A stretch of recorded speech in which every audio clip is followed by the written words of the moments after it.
She walked into the hospital naked, drenched in blood, not her own, and she wasn't screaming, she wasn't crying, hell, she wasn't even blinking.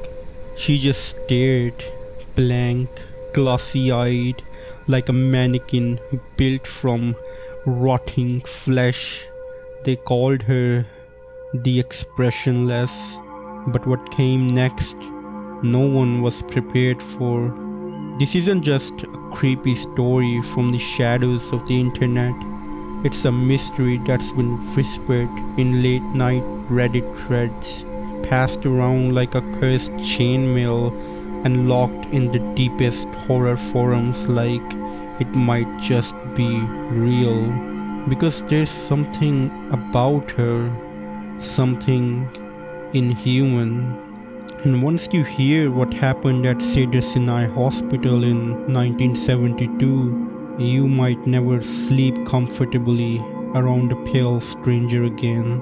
They say it happened late one night. A woman walked straight through the front doors of Los Angeles Hospital.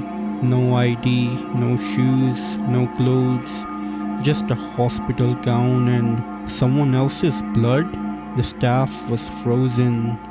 She looked human, almost, just barely, but her skin was smooth like wax, colorless, no eyebrows, no lips, no emotion, just an empty stare, not confused, not scared, just vacant.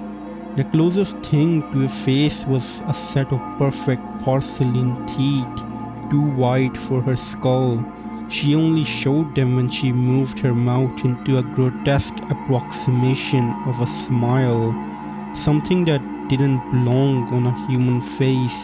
Security tried to intervene. She didn't really fight back, didn't flinch, didn't speak.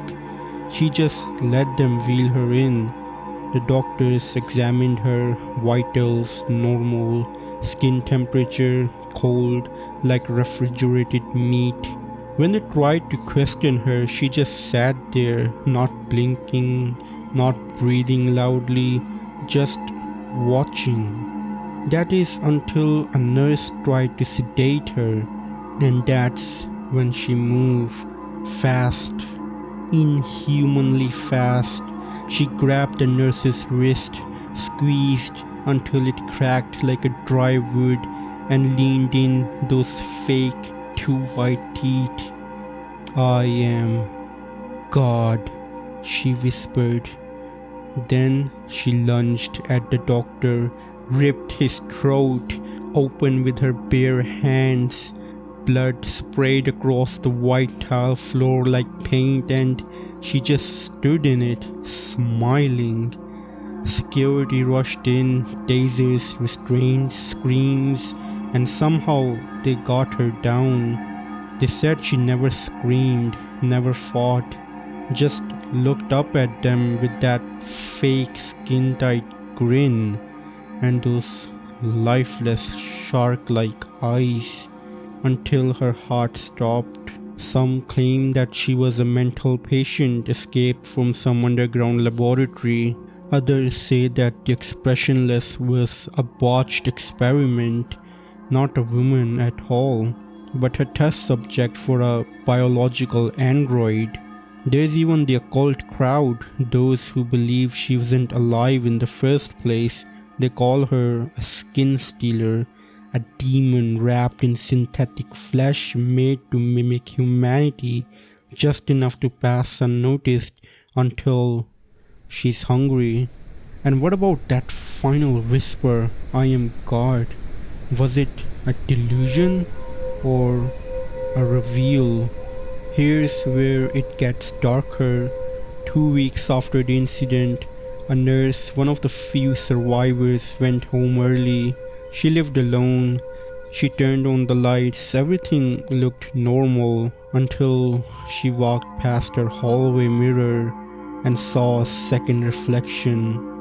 Not her own, just over her shoulder. Pale skin, white teeth, and a face that didn't belong to anyone alive. She never came back to work.